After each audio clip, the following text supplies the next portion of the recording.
Okay, everybody. It's... okay. Good morning, everybody. As you can see, we are missing someone. So I'm hoping that Ben is going to suddenly rush into the room and make a very dramatic entrance. And then he can join the panel. But for now, we'll just get started, I think. But well done for finding it and for getting up nice and early and coming down here. We're going to be talking about the ethics of live video, and more than just ethics, I think. There's lots of things to talk about, and we have a rather excellent panel. Small, but perfectly formed. Oh, and he's just coming. That's wonderful. Hold everything just for a minute. Oh, now, round of applause. Whoa, look at you. Woohoo! Yeah, that's amazing.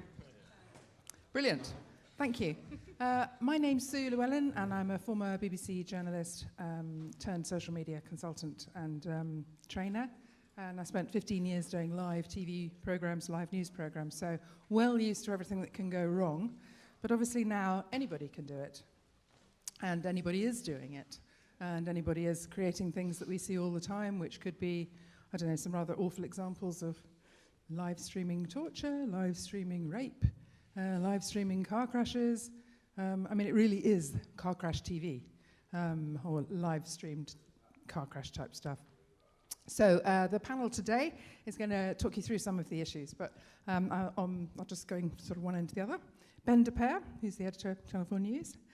Joanna Geary, who's head of curation at Twitter Moments. Mark Frankel, social media editor, BBC News. And Mandy Jenkins, who's head of news at Storyful. So a fantastic panel. I actually just wanted to start, really, perhaps with Mark, just to talk us through some of the examples of the lives that you've been doing and the issues of breaking news and how you've been covering it. But if I could sort of get you to start, kick the ball off. Okay. Hello, everybody. I think what's fascinating to me is that live streaming has been around for a very long time. But one of the things that we're...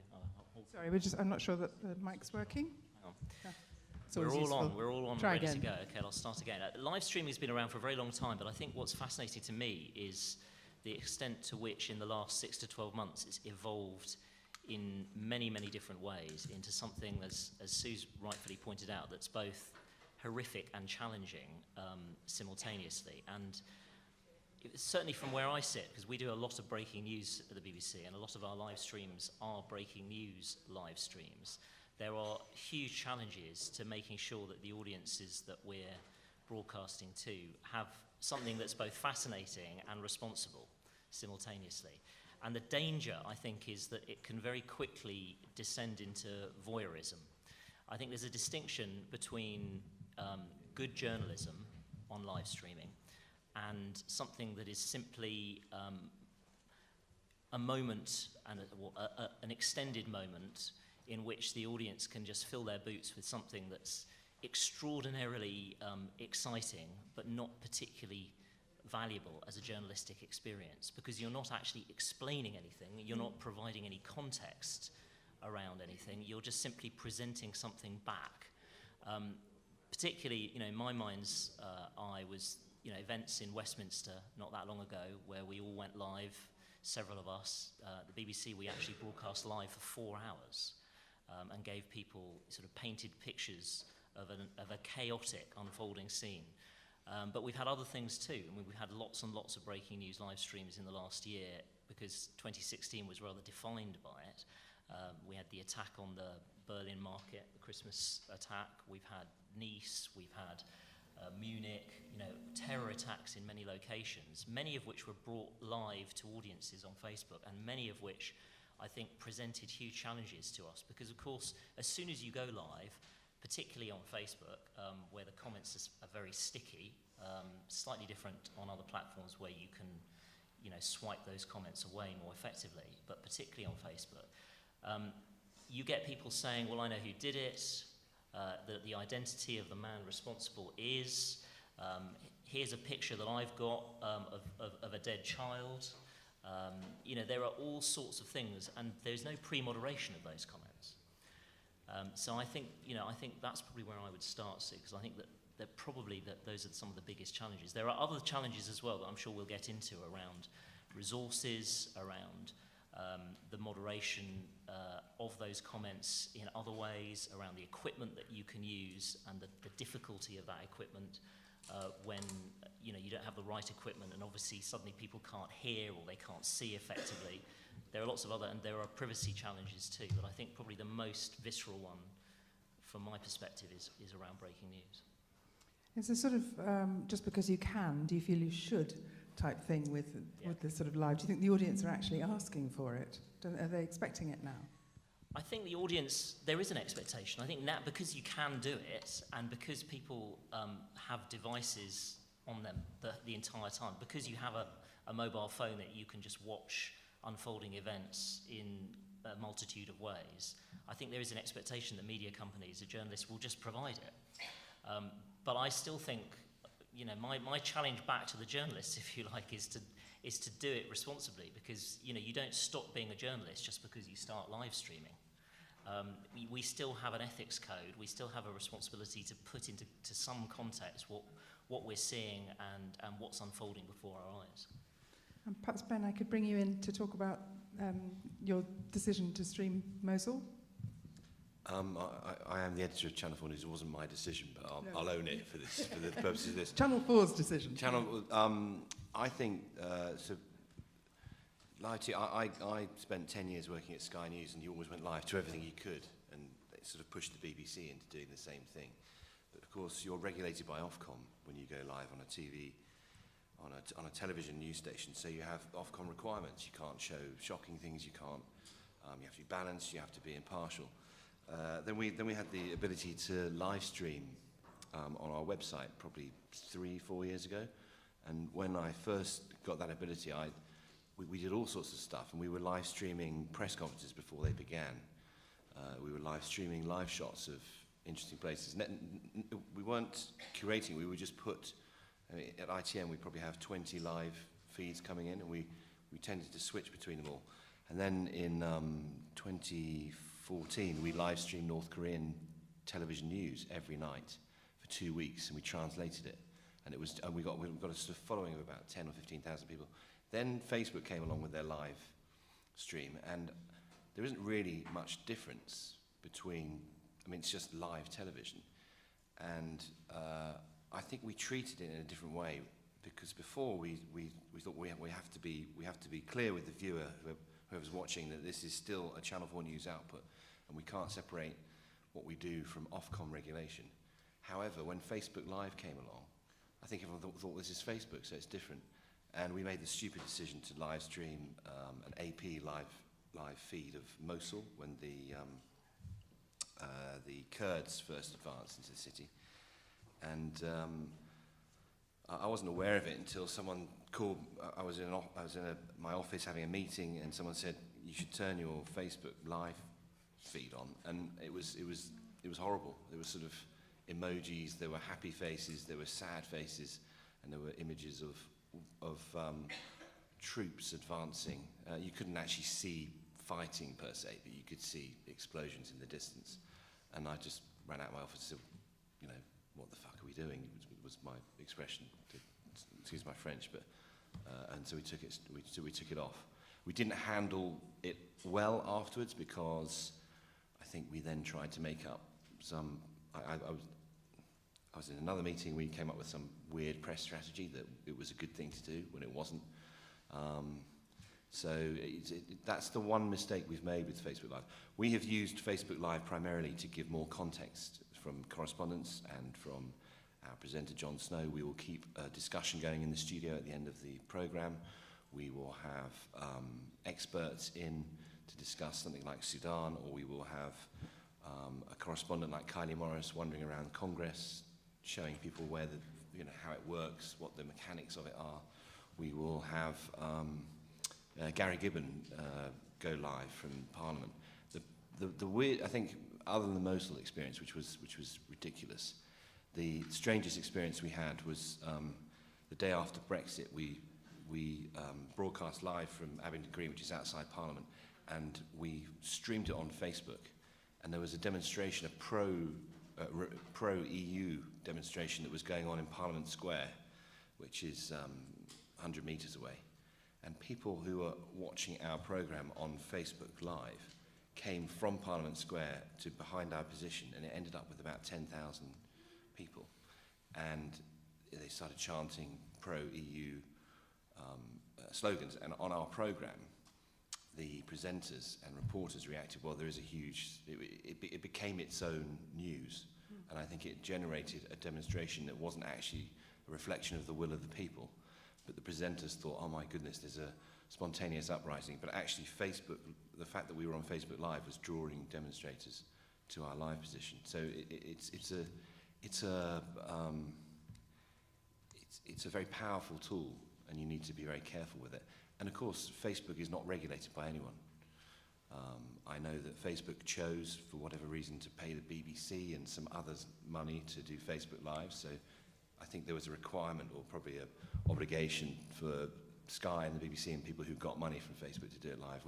We've got no money from them, so I think that was a different, probably a different motivation to do it. I think ethics of paying people to do lives aside, perhaps, for a minute. To what extent do you think, both of you perhaps, and then we'll run it out a bit, that doing Facebook Live is pretty much like doing any TV live? Do you just kind of go live, or do you do all the planning that we would have done when setting up a live before, and all the other risk assessments and everything that go with it? We now treat them the same as the television. We brief the correspondents. They have to be impartial, they have to be balanced. They can't, if they are explaining, if they're doing a sort of, behind the veil of news, this is what really goes on. They can't express any opinion, and we have to be very careful that they don't reveal sources, and because sometimes they want to do it from the newsroom, and they want to do it from where they are, where they're actually gathering, and I don't particularly like that. I don't think you need to show the viewer exactly how you gather journalism unless there's a real requirement to.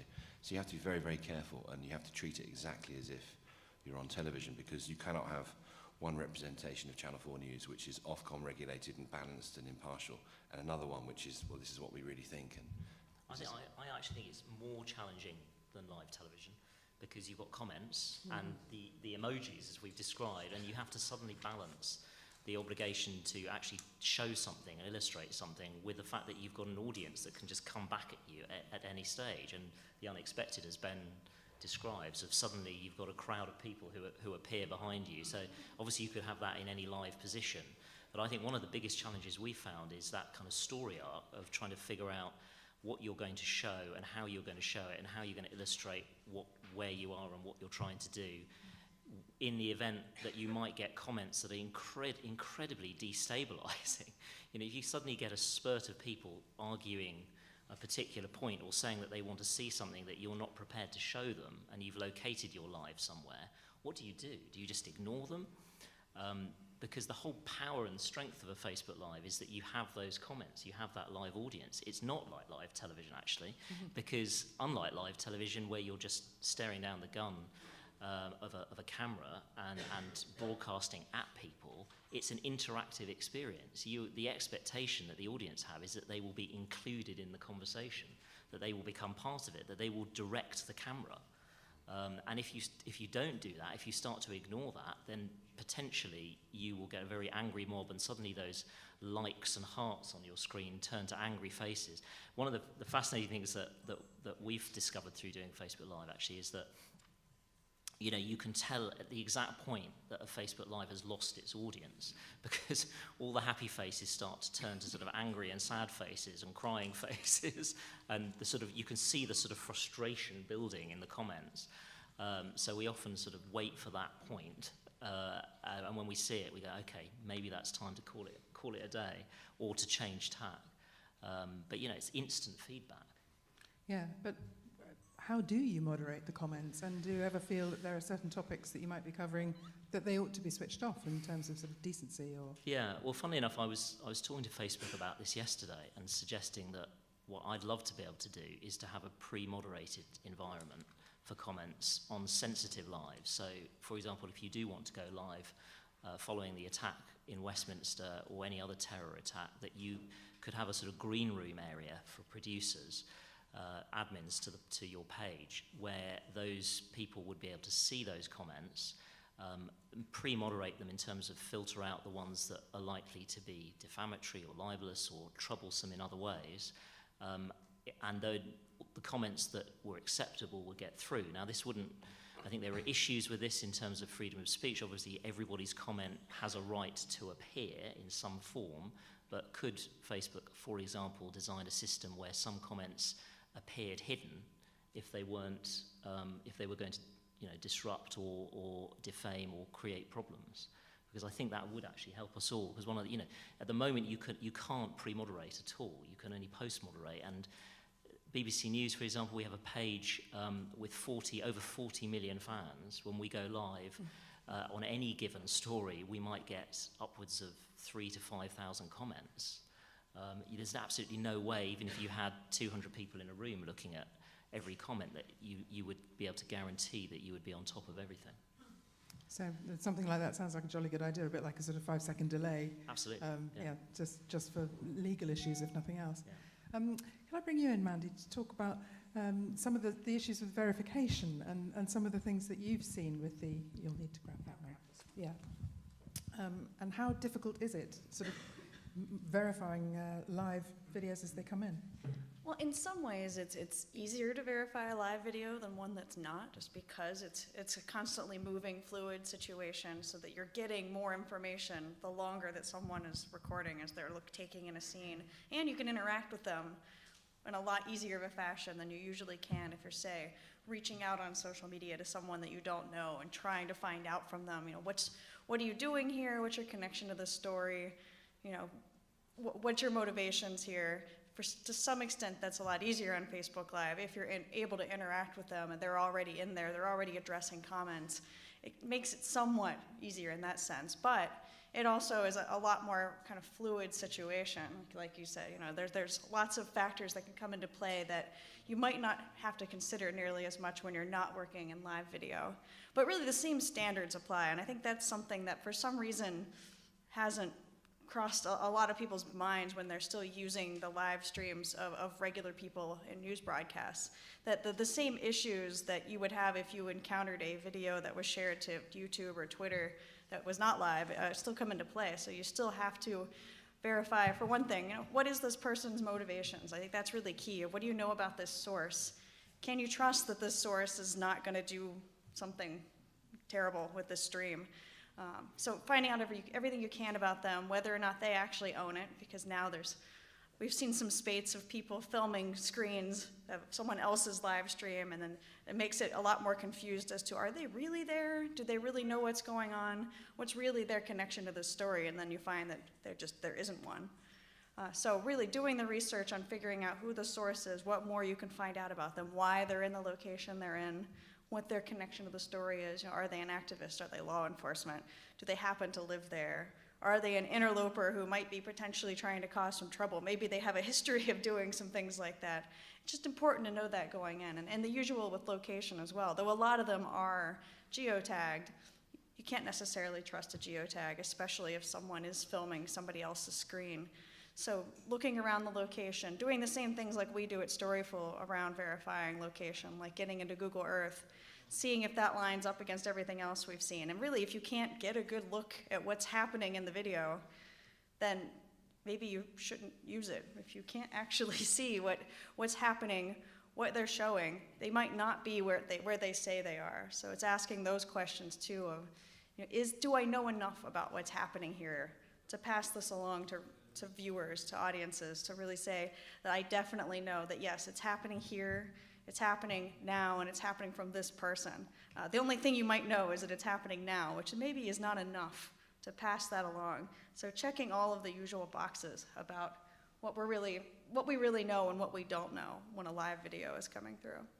Actually, a great example, I was just thinking of this while we were talking, that I remember watching lots of live videos from Dakota Access Pipeline protests in the US, and half the time you couldn't see anything that was happening in this video. You're like, I can't make out where this is, I can't see anything. All I know is that all these commenters are like, oh, well, this is happening, and this is happening, and this is happening. Can't you see it? I'm like, I am looking at the same live stream that you are, and I mostly see water and dust and like people maybe in the distance. This is not at all, it's just bad video. So from a journalistic standpoint, I don't know why anyone would want to share that anyway. But also, it's highly questionable. Like, why are you taking these people's word for it when the video itself and everything that we can see about it tells us nothing? I think you need, I'm going to leap in, just one point here. I think the search criteria for live video is appalling, frankly, at the moment.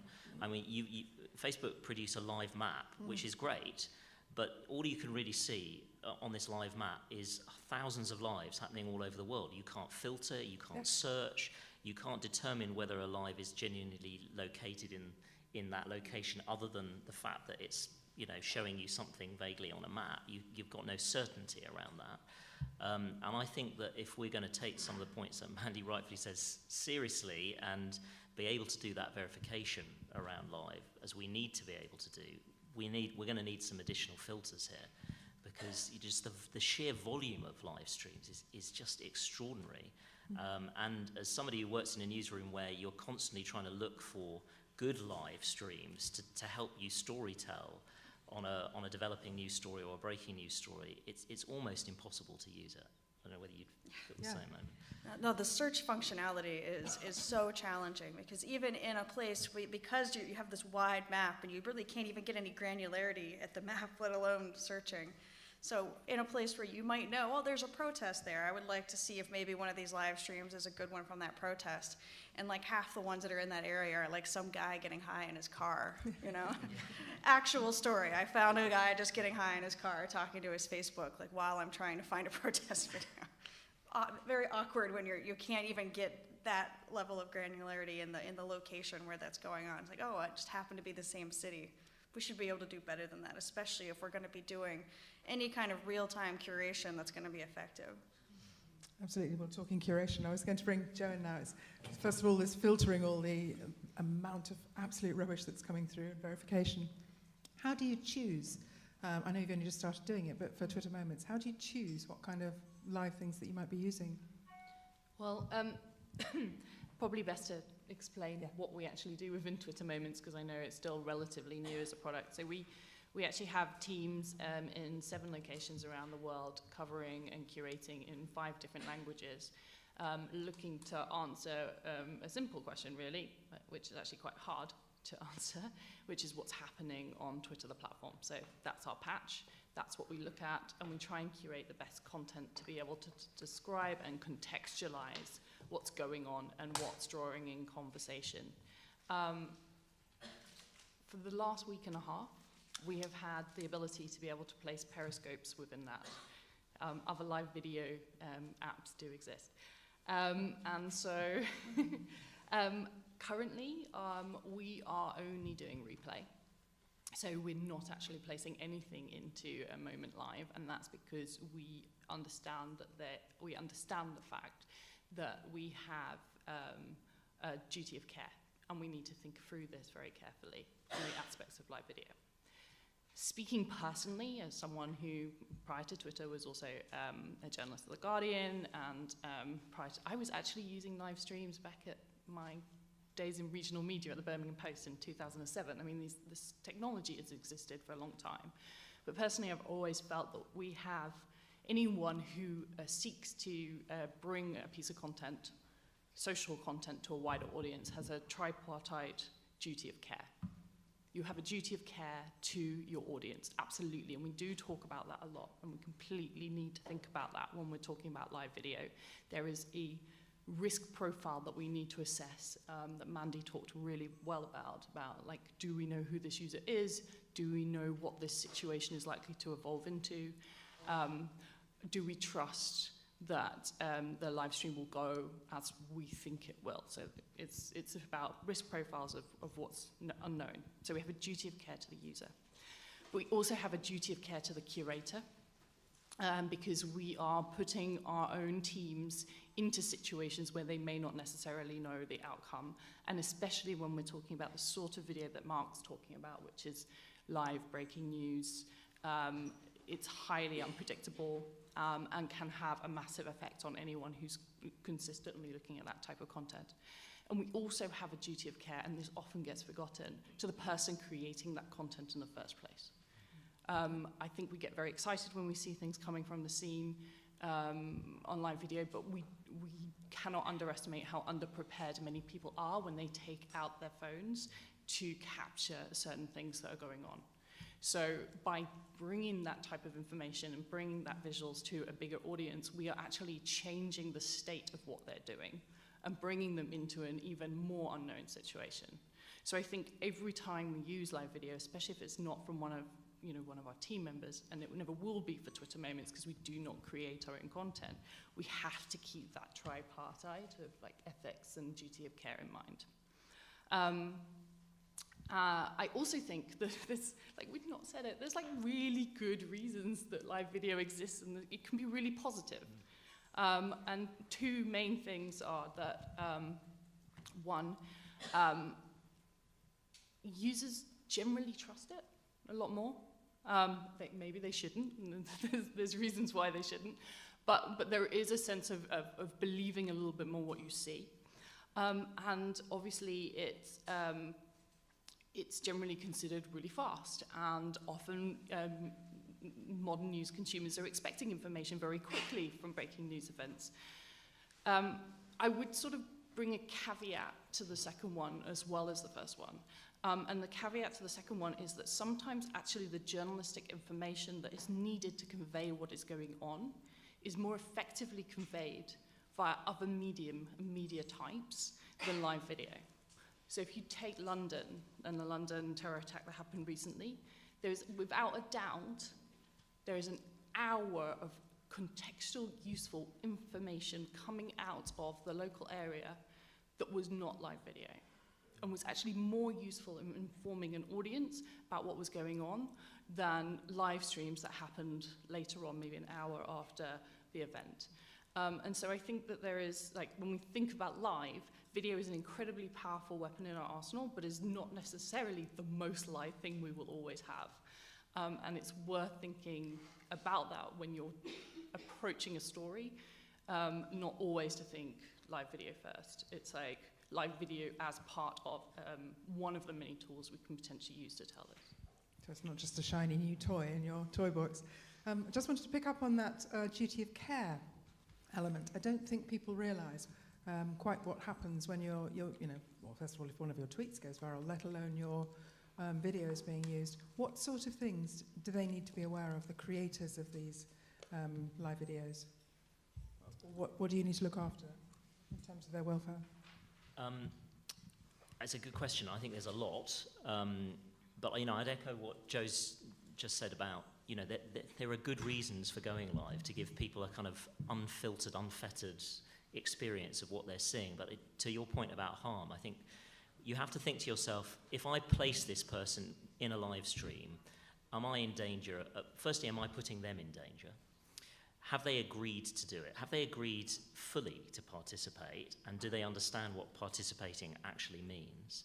And have I thought about what I'm presenting back to the audience in terms of potential harm? So, for example, if I am showing a chaotic scene, it's a developing story, it's a breaking news story, and there's the potential for anything to happen at any stage, what control measures have I thought about in terms of, enabling people to navigate their way through that? Now, you've got to balance, in a sense, the desire that people have to see something unexpected, because that's partly why they're joining a live stream and why they want to be on it, and why it's so valuable to them, because they're not looking at it through the prism of a presenter or a reporter who's saying, this is the shot that you need to see, this is the story that you need to understand. They want that rawness.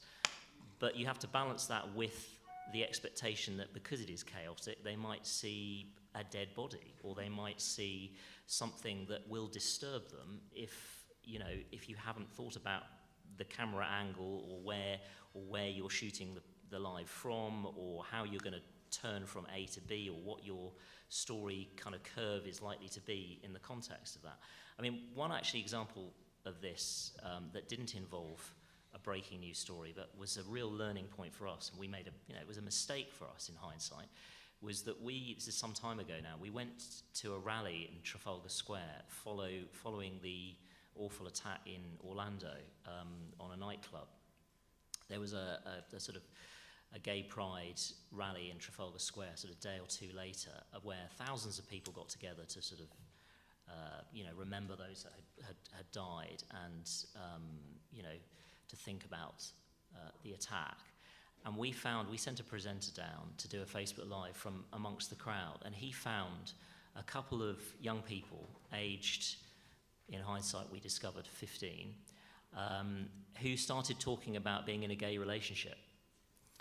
And we broadcast live on the page, only subsequently realising this when he got back to the office, and I and one or two others sat down with him, and I said, did you realise, did you ask them how old they were? Did you have a conversation about this? Were they aware of what they were talking about?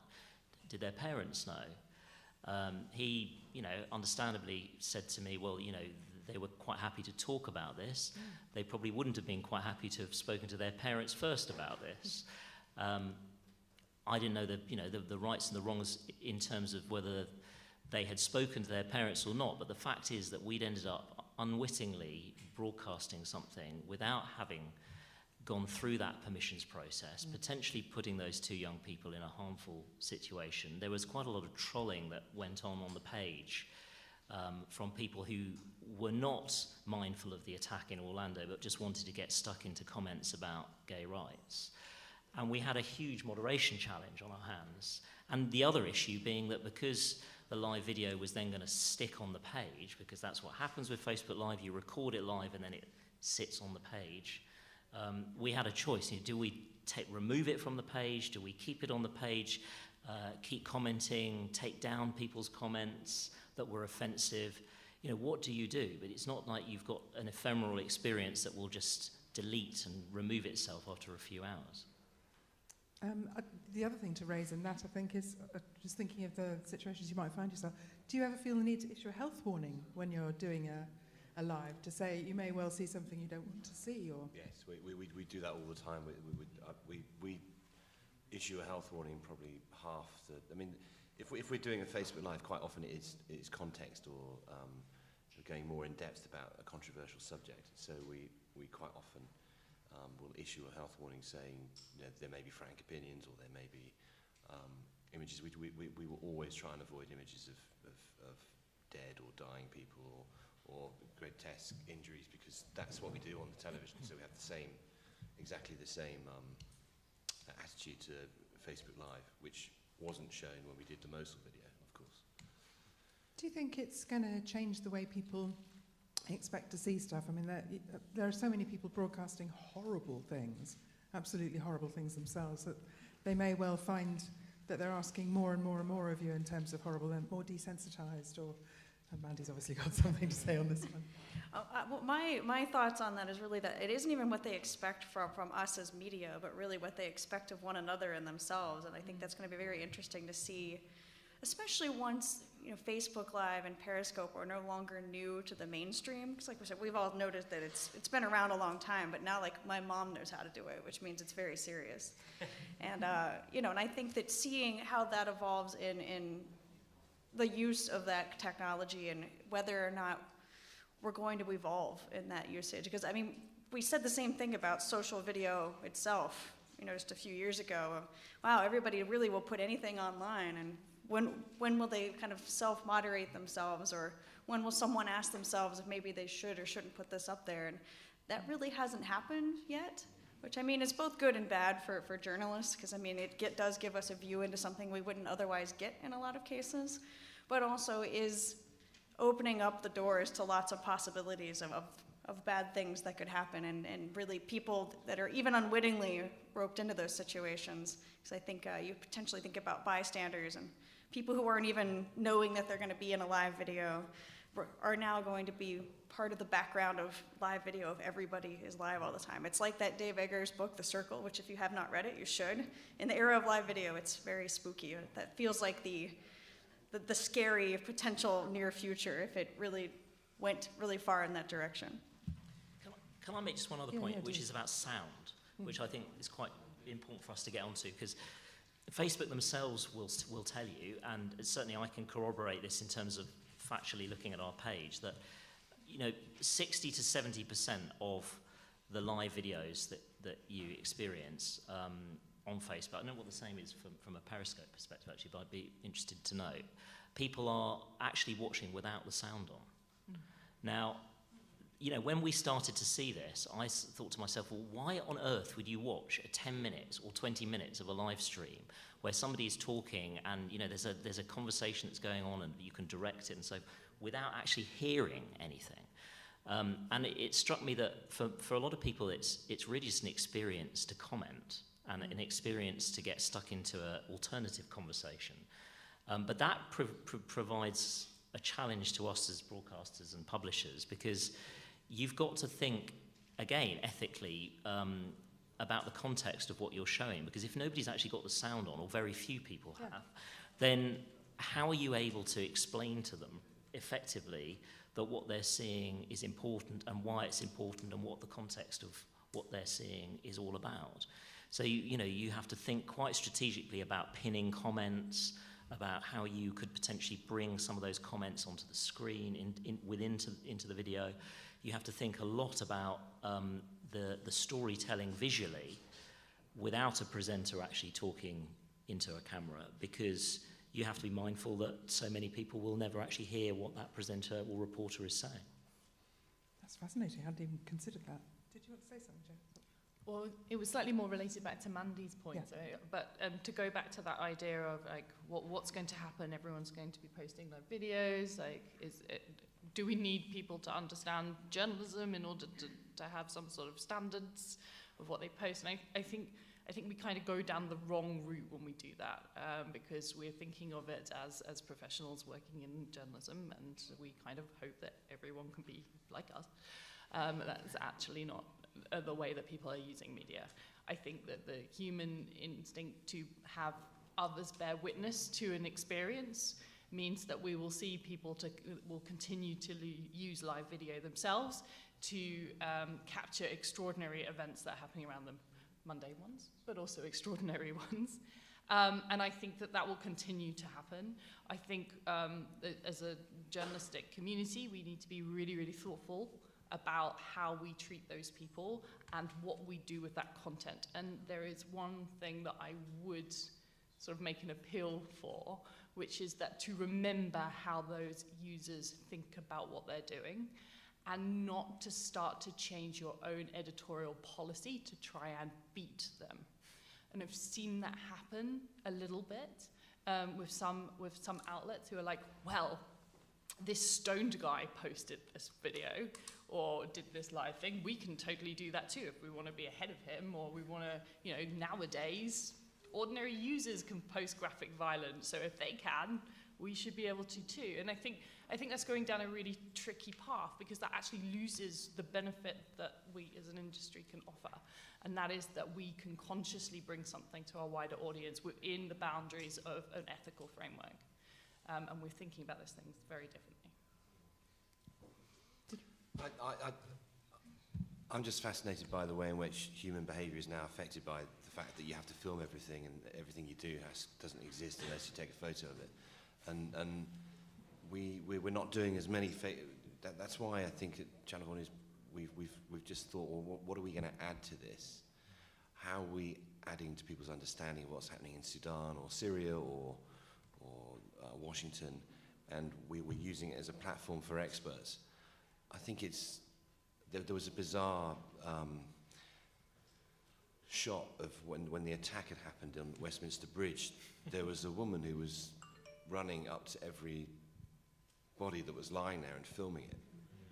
And I think, to a certain extent, it's probably better for you as an individual, for your mental health, to actually leave your bedroom and go out and experience the world and leave your phone behind, rather than sit there and try and experience the world through someone else's phone. And I know that is contrary to everything we're talking about here, but I think at some point, I'm a parent, and if you're a parent, you think, well, what do I allow my 12-year-old son to look at, and what can he do online? And you have to, I think, the way in which the constant videoing of the world is affecting human brains is probably not a subject for this panel, but something that we should all be very, very aware of, because I just think people are more interested in filming stuff than experiencing it. It's kind of a takeoff on something that you said in there, and I think, when we're thinking of a world where there's just a lot more people shooting live video all the time, there's also just a lot more people appearing in live video that don't anticipate being in a live video. It isn't like when someone just starts filming in Times Square that they're asking around saying, hey everybody, I'm turning on a live video right now. Is everyone going to sign a waiver? Is everyone okay with this? No one is doing that. I mean, I'm constantly on subways and buses and various public situations where I see people just filming live. I'm like, what if something happens right now and we're all in this and no one asked if I wanted to be in this or if this child next to me wanted to be a part of this story. When you think of things like what happens if a crime's committed there and suddenly every witness to that crime is on video, and that's definitely has happened many times. We've seen that happen in live video a lot over the years. And considering that if we're evolving to a place where everyone's first instinct is to film what they're seeing and what they're doing, whether it's mundane or it is an extraordinary situation, of understanding consent and the consent of everybody else that's in it, like the consent of the families of the people who were dead on the bridge, who could have seen this on a Facebook Live instead of being told about it in the way they should be told about it and the way they should find out about something like that. If something tragic has happened, they probably shouldn't be finding out from a random person who's filming it and putting it up on the internet. I suspect that could only get worse with 360 video as well. Yeah, 360 as well. The other thing, of course, is that when you're dealing with lots of different kinds of live video, we found this actually in Dallas. Lots of people, there was the Dallas shootings last year, lots of people went onto live and started recording from their particular perspective what was going on. And I ended up having a conversation with somebody in our newsroom about the capturing of all of those videos, because we were ingesting all of those live streams, there were a multitude of them, into our newsroom. And then somebody was busy trying to package the story from the perspective of multiple live streams. And what interested me was we were going to end up broadcasting something that evening which was effectively an amalgamation of lots of individuals, citizens, who had live streamed from their particular phones, from particular angles. And we were, because we had nobody at the scene at that moment, our journalism was therefore dependent on other people's live streams and the angles with which they'd recorded what was going on. And it struck me that we're in this kind of brave new world where your journalism is effectively, you're almost outsourcing it to a bunch of citizen journalists who have no expertise particularly, but they just have a particular perspective or a particular issue with a particular perspective. And I think there are all sorts of ethical issues there in terms of the storytelling, your responsibility to it, what you're actually able to produce out of it. Can you effectively take a step back and say that you're able to give perspective when you haven't actually got anybody located on that story? But the whole of the Syrian war has been done like that for the last 4 years. And I think that I've noticed that some broadcasters have stopped telling the viewer where the pictures are from, which is a very dangerous thing. When you're getting pictures from anywhere inside Syria, unless it is someone you have yourself. We had someone in Aleppo who we trained and was our journalist. But I noticed that some other broadcasters were just using streams of video from activists and not saying that it was from activists who had a certain viewpoint. It's really the more it's so dangerous to be a journalist now. You couldn't cover Aleppo if you were a British broadcaster and send in your own people, unless you had someone you trained up. And I think that's a really fascinating thing, because we are outsourcing journalism. It is cheap to get a Facebook Live from someone you don't know, and I think the more you can do it yourself rather than rely on someone else is very, very important. I think we also have a duty to explain to people, what we know as journalists, the considerations. I'd just like to add my sort of 2 cents worth to the discussion of when I'm training people. I say that I've put together a little acronym And I call it the spectre of live streaming, because spectres are things to be feared and to be cautious of. So S-P-E-C-T-R-E. S is for safety. First and foremost, it's the safety of people around you, the safety of the person who's actually doing the live streaming. Safety is rule number one in everything you do. P, privacy and permission. We all have a right to privacy, and you've got to make sure you've got permission from people. And I do think, to Mandy's point, it's a horrendous thought that we could find ourselves all, having not granted permission for stuff, and particularly when you're talking about young children. E is obviously ethics, and there are many ethical reasons why you've got to think really carefully about the live stream that you're doing. C is copyright. Mostly that's to do with music or games. Do you have the right to live stream what you're streaming? T is obviously trolls, and you're going to get trolled. Expect it. So have a moderation policy, and we haven't really probably got time to talk too much about moderation at the moment. R is obviously reputational risk. At the best, you could bore your followers or your readers or your viewers, and at worst, it could be defamation. You could be in court, or it could be something much more serious. And E is the emotional trauma bit. We are going to be showing people, or they will see, on occasion, things they don't want to see and they can't unsee. So just be aware of that. So just think Spectre before you ever press that button and go live. What I'd really like to do now, as we've got a few minutes left, is to turn it over to you guys.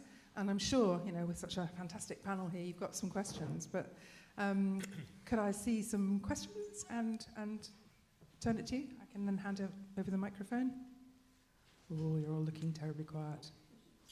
Yes, there's a question down the middle. Is somebody going to... Oh, there's a microphone. He's coming. He's going to take my microphone.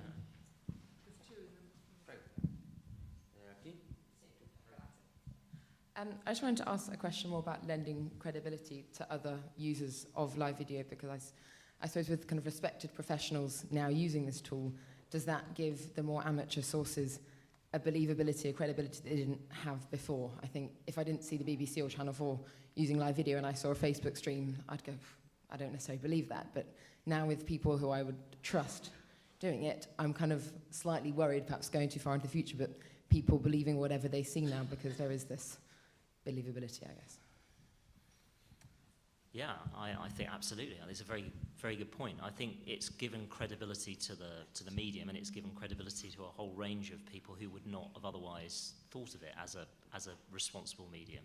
I think the difficulty is, as we've discussed, that although it brings a credibility, not everybody understands that you have to tell a story, and you have to do that storytelling effectively in order to make sure that people understand what they're seeing is accurate, and there's responsibility within that.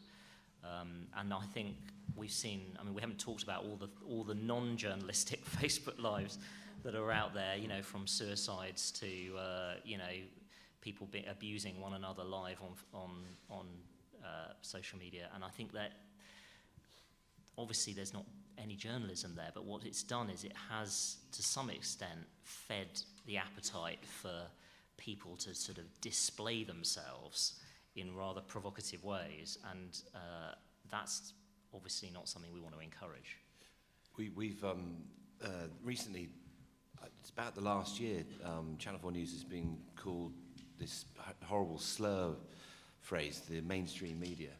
And we were always actually, in the UK, we were actually seen as the alternative media to the BBC and Sky. That's part of our remit. So in trying with us.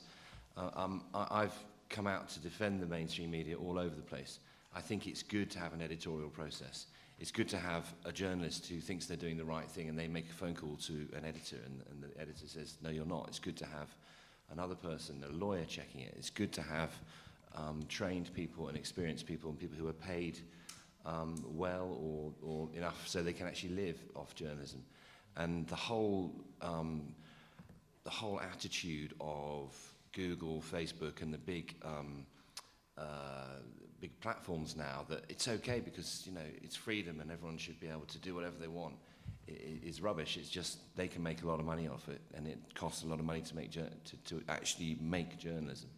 And I think that there should be a credibility with journalist organisations, and a credibility that they suffer reputational damage if they get things wrong. We got something wrong 2 weeks ago. We got it wrong with Mosul, and we should be held to account when we get things wrong. I think individuals will say, well, I don't represent anyone, I represent myself.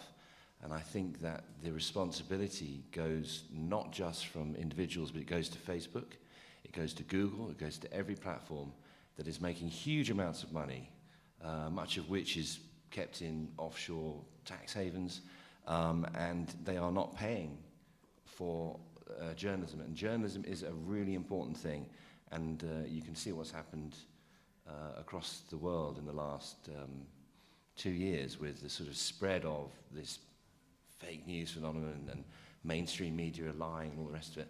I think journalists have got a responsibility to do proper journalism, and the platforms have a responsibility to pay for it.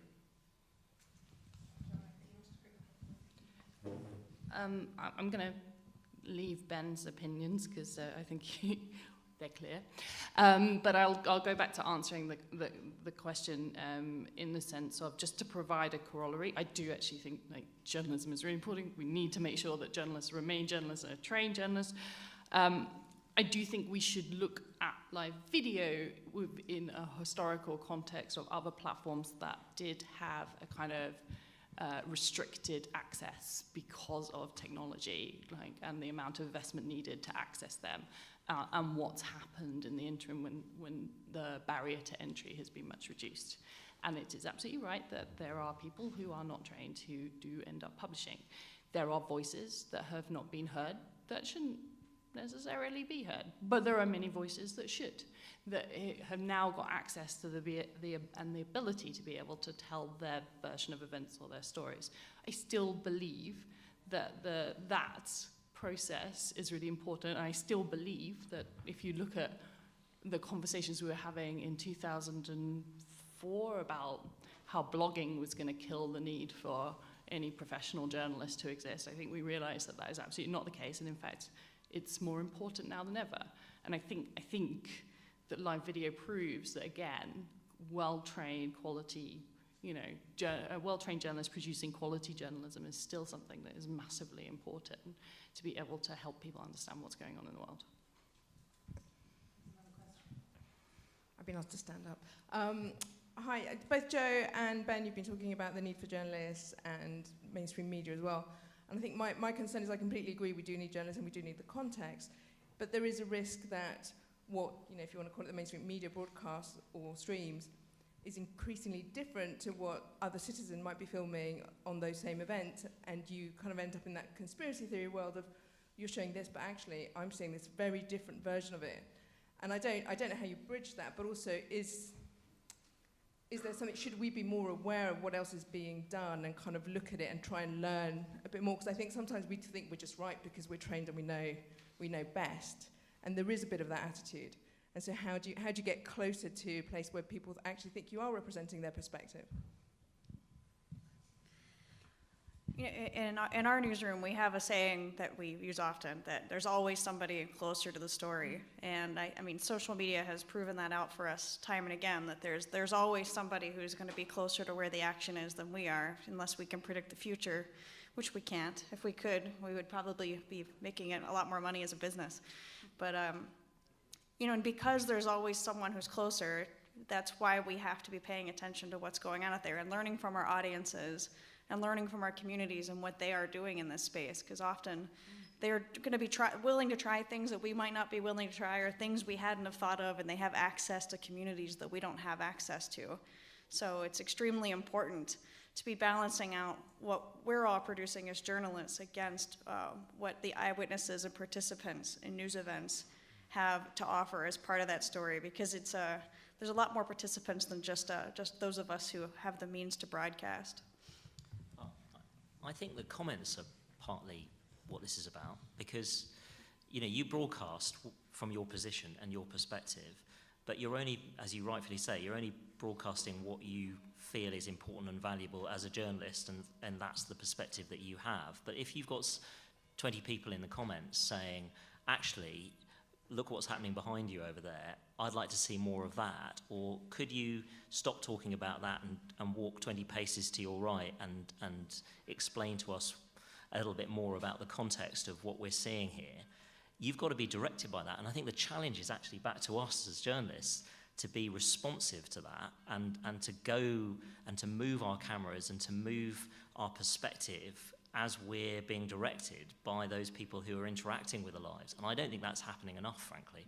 I think we do far too many lives that are basically at static positions. You've got people behind desks or at locations where they can't be directed and they can't be moved, and that perspective can't be given other than what the journalist has decided and agreed with their team is valuable in the first instance.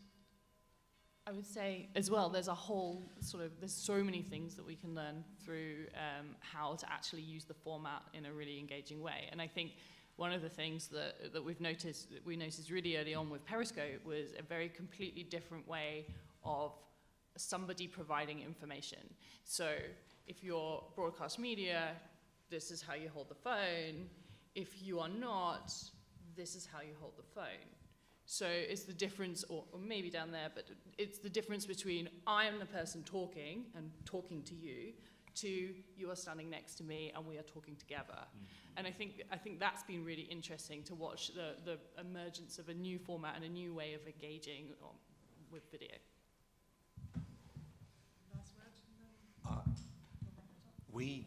I'll be honest, we doubled down on short form videos. So we think as TV news, and we are a 1 hour program, and we're not rolling news, so we take a lot of care about how we reproduce our reports. We doubled down on making the best videos we could out of the best pictures available around the world. And I think you cannot, I know that again I'm going against the thrust of this panel, you cannot replace a considered edited report to contextualize and educate your viewer about what has happened in the world. And a live broadcast of anything is only ever going to give you one angle and an immediate reaction, and is going to be far more emotionally driven than intellectually or considered. Thank you. I'm aware now that we've actually run out of time, and I think we need to... that's right, isn't it? Time to, how long? Continue. Great. Sorry, that's fine then. We can keep going. Marvellous. I thought we had to finish at 10:30. Quarter to. Oh, okay. That's fine. Brilliant. More questions. This is exciting. Okay.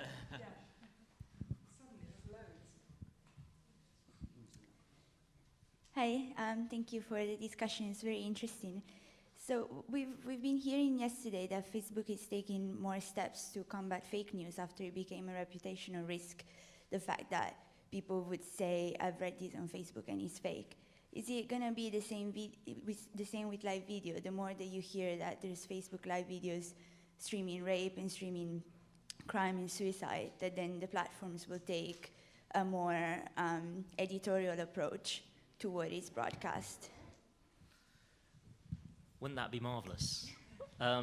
Yeah, I mean, none of us would we'd all hope that would happen over time, that there would be more action, more filters, more ability to stop live streaming that was going to be of that kind. I mean, the other thing, of course, is that there are a lot of fake lives, not just live streaming that is disturbing, as we've described, but also live streaming that is actually not live.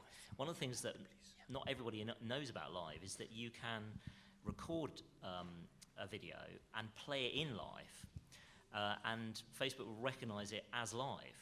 So, for example, we did a story not that long ago about live streaming from space, where a bunch of people, organizations, had recorded footage from the International Space Center, which was on a loop, and then played it out as live, as Facebook Live, and they'd go and did amazing live pictures from space. They were actually pictures from space. They were from the International Space Center, but they weren't live.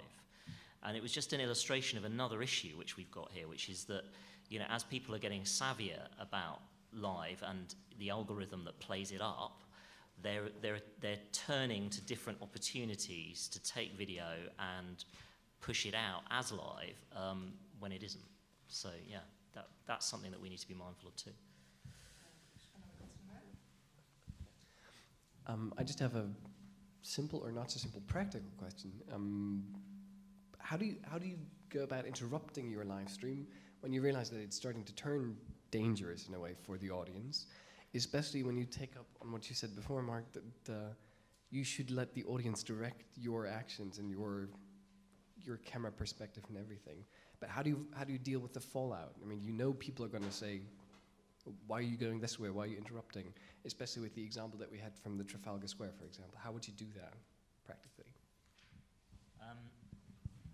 Well, I mean, you know, you have to be mindful of that. There are going to be times where you can't direct the camera to where people want you to direct it because it's either too dangerous or you would potentially put people at risk because you haven't cleared the permission to show something or there's a rights issue. But I suppose what I'm saying is where there isn't that issue, where you're in a safer environment, you just need to be responsive to the willingness that people have to participate and be mindful that you don't have all the answers in terms of what they will want to see and how much of it they'll want to see. So I think you can direct the cameras, you can be directed, but within reason, clearly. Because, I mean, if you're at a rally and there's a massive protest going on to the left of you and the police are going, we need to move everybody away from that, and you swing the camera around on a live stream, you're potentially giving something very raw and very appealing to people, but you're also potentially putting yourself in a harmful situation. So you've got to, I mean, these are editorial judgments, which kind of comes back to everything that we talked about this morning, which is why this journalistic exercise is so important. It isn't just turning on a tap and saying, here you go. There are real editorial challenges in this to get it right. Yeah, you have to take back control, as the saying goes. When we had the spontaneous demonstration outside Parliament, we were creating, in a sense, the news that we wanted to see, or our viewers wanted to see, which is a whole different issue. Like, how did we get Brexit so wrong, and why didn't we realise it was going to happen? But what was happening was there was a phenomenon where a news event was being created by the people who were filming the news event, and that shouldn't happen. And we indulged in it for about half an hour, and I said that there are more and more people coming. We have to cut this off. This isn't a spontaneous uprising of the British people against Brexit. This is people who want to be on Channel 4 News' Facebook stream with Jon Snow going, people, what are we going to, you know, and he was almost leading the charge. So it's it's a dangerous tool. But one other quick thing, is that sometimes you get fantastic, unexpected moments on a live that are just brilliant. I mean, we were filming at one of the convention centres in the run-up to the American elections with one of our US reporters, and she was wandering around the convention centre getting people to talk about Donald Trump, and she sort of ended up somewhere in this fascinating conversation with a bunch of people that we would never have stumbled across, who started arguing live about Hillary Clinton versus Donald Trump in a totally unrehearsed way, and something that you just would not have got from a television perspective in any other way. And we had to ride with it. We had no idea what they were going to say, where it was going to end. It could have ended up in a fist fight, frankly. And then what would we have done? I mean, it was getting very, very heated, but that's the beauty of live in a way, is that you can roll with it. Kind of related. And I think, too, it's a thing that live brings to us is the ability to be transparent with the audience about the decision making. And I think that if you're in a situation that is fluid and you have to make editorial decisions, there's a real opportunity there for the audience to learn what goes on behind the scenes, to say, you know, we can't really do this right now. There's a very dangerous situation. The people around me are in danger. Or my equipment is failing. There's lots of good reasons why you'd have to switch off or why you can't take an audience direction. And it's an opportunity to not just shut down and not talk to them about it, but to really have them understand editorial decisions on the day-to-day basis about the kind of things that we're doing behind the scenes, because it really helps them learn a lot about their role in it as well as our considerations along the way. Yeah, I wanted to pick up on what Ben has been talking about. Given the proliferation of all these video sources and all these 24-hour news channels, and I used to work for one, Do you think there's actually a stronger case for a finite, well-edited news program, as in one that lasts half an hour or 1 hour? Absolutely. I don't think there's ever been a greater need for it, and I speak as someone who, when I took the job as editor 5 years ago, news audiences were declining quite rapidly, and there was this sort of existential crisis with news programs. Our audience in the last 2 years has gone up 10%, which is, I think BBC's audiences are up as well. And I think that's because people do want to sit down if they trust someone, and we're very fortunate to have some fantastic correspondents. We've got a guy called John Snow, who's a renowned journalist, and he's trusted by people. And I think people do want to try and understand what's going on, and they do want someone to try and sift through that. And I'm not saying we always get it right, or what we're saying is the absolute truth or anything, but it's a really good exercise to try and do it in one place for 1 hour. The same as a newspaper. I think newspaper print circulation is up this year, especially in America, because I think people do, you cannot sit and look at Twitter or the stream of your phone and feel anything other than anxiety. When I wake up in the morning and you look and everyone's saying, I've written this for the New York Times, and you have hundreds of articles, which is a great thing because it means it spreads journalism. But you can't possibly hope to read it all, and you end up spending half the day thinking, why haven't I read the long read in the New York Times? Why haven't I read this? Why haven't I read that? If you just buy one newspaper, and it's a good newspaper, read it back to front, you get a pretty good impression of what's going on in the world. And I think it's the same for TV news as well. I think it's now probably, I can see people waiting to come in. So I was going to wrap up. If you want to find out more, this is obviously a day for live video. Give a quick plug to a couple of workshops this afternoon at the Hotel Brufani. Claire Wardle and I will be doing a best practice for reporters using live video. And then following off the back of that, Mark, you're running a workshop as well? Yeah, I've got a session at 3 o'clock in the Brufani with Nick Wren from Facebook, if you're interested, looking at a little bit more closely at Facebook Lives that have worked for whatever reason. So it just remains for me to say thank you very much indeed to a brilliant panel, and thank you all very much for coming. Thanks. Big round of applause.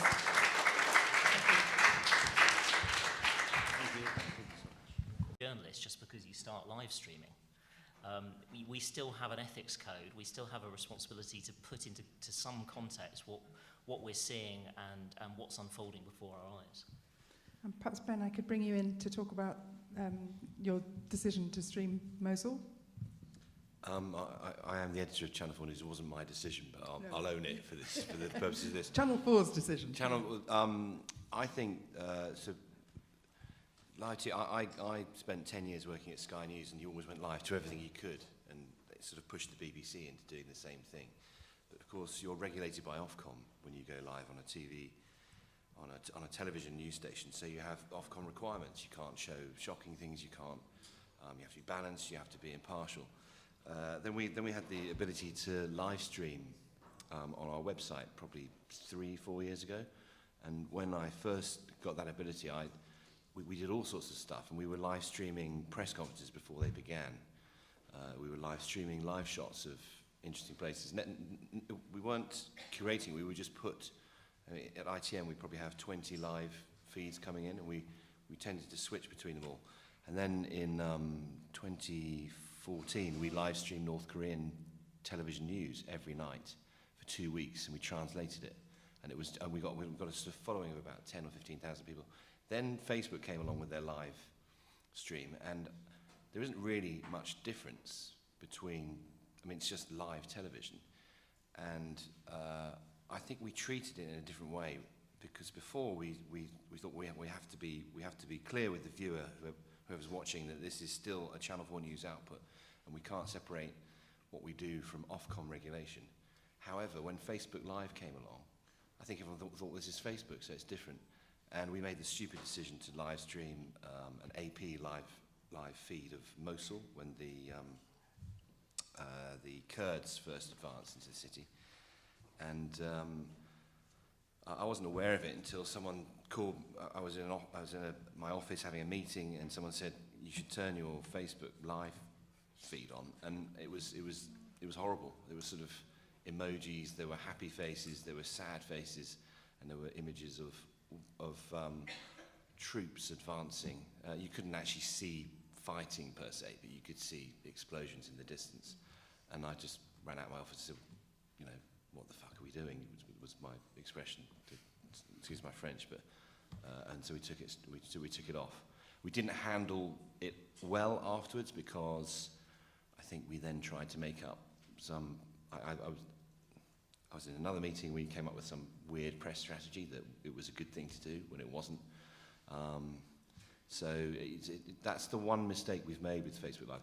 We have used Facebook Live primarily to give more context from correspondence and from our presenter, Jon Snow. We will keep a discussion going in the studio at the end of the programme. We will have experts in to discuss something like Sudan, or we will have a correspondent like Kylie Morris wandering around Congress, showing people where how it works, what the mechanics of it are. We will have Gary Gibbon go live from Parliament.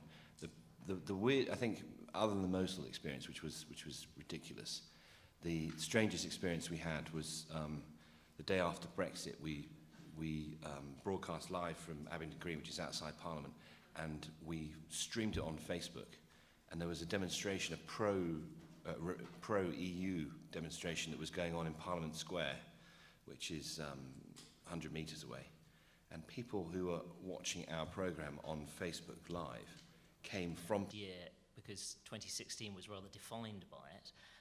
We had the attack on the Berlin market, the Christmas attack. We've had Nice, we've had Munich, terror attacks in many locations, many of which were brought live to audiences on Facebook, and many of which I think presented huge challenges to us, because of course, as soon as you go live, particularly on Facebook, where the comments are very sticky, slightly different on other platforms where you can, swipe those comments away more effectively, but particularly on Facebook, you get people saying, well, I know who did it, that the identity of the man responsible is, here's a picture that I've got of a dead child. There are all sorts of things, and there's no pre-moderation of those comments.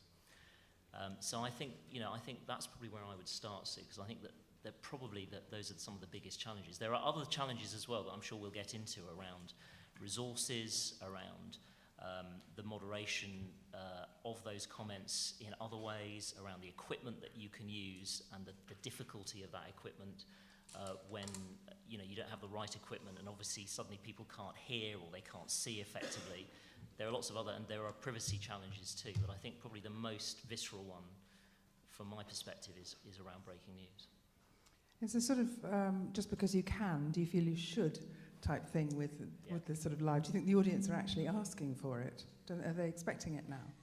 I think the audience, there is an expectation. I think now, because you can do it, and because people have devices on them the entire time, because you have a mobile phone that you can just watch unfolding events in a multitude of ways, I think there is an expectation that media companies, the journalists, will just provide it. But I still think, my challenge back to the journalists, if you like, is to do it responsibly, because you don't stop being a journalist. I think you should kick off, Sue. We're in your hands. Okay, everybody. It's okay. Good morning, everybody. As you can see, we are missing someone. So I'm hoping that Ben is going to suddenly rush into the room and make a very dramatic entrance, and then he can join the panel. But for now, we'll just get started, I think. But well done for finding it and for getting up nice and early and coming down here. We're going to be talking about the ethics of live video, and more than just ethics, I think. There's lots of things to talk about, and we have a rather excellent panel, small but perfectly formed. Oh, and he's just coming. That's wonderful. Hold everything just for a minute. Oh, now round of applause. Whoa, look at you. Woohoo! Yeah, that's amazing. Brilliant. Thank you. My name's Sue Llewellyn, and I'm a former BBC journalist turned social media consultant and trainer. And I spent 15 years doing live TV programs, live news programs, so well used to everything that can go wrong. But obviously now anybody can do it, and anybody is doing it, and anybody is creating things that we see all the time, which could be, I don't know, some rather awful examples of live streaming torture, live streaming rape, live streaming car crashes. I mean, it really is car crash TV, or live streamed car crash type stuff. So the panel today is going to talk you through some of the issues, but I'll just going sort of one end to the other. Ben de Peer, who's the editor of Channel 4 News. Joanna Geary, who's head of curation at Twitter Moments. Mark Frankel, social media editor, BBC News. And Mandy Jenkins, who's head of news at Storyful. So a fantastic panel. I actually just wanted to start, really, perhaps with Mark.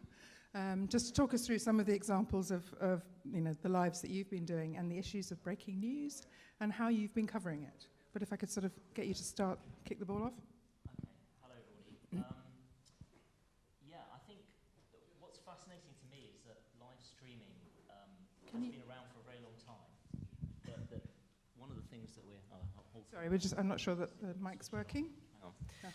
We're all on, Try ready again. to go. Okay, I'll start again. Live streaming has been around for a very long time, but I think what's fascinating to me is the extent to which in the last 6 to 12 months it's evolved in many, many different ways into something, as Sue's rightfully pointed out, that's both horrific and challenging simultaneously. And certainly from where I sit, because we do a lot of breaking news at the BBC, and a lot of our live streams are breaking news live streams, there are huge challenges to making sure that the audiences that we're broadcasting to have something that's both fascinating and responsible simultaneously.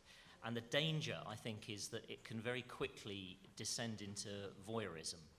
I think there's a distinction between good journalism on live streaming and something that is simply a moment, and an extended moment, in which the audience can just fill their boots with something that's extraordinarily exciting, but not particularly valuable as a journalistic experience, because you're not actually explaining anything, you're not providing any context around anything, you're just simply presenting something back.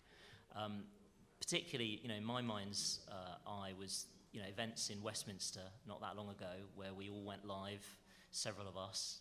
The BBC, we actually broadcast live for 4 hours. And gave people sort of painted pictures of a chaotic unfolding scene. But we've had other things too. I mean, we've had lots and lots of breaking news live streams in the last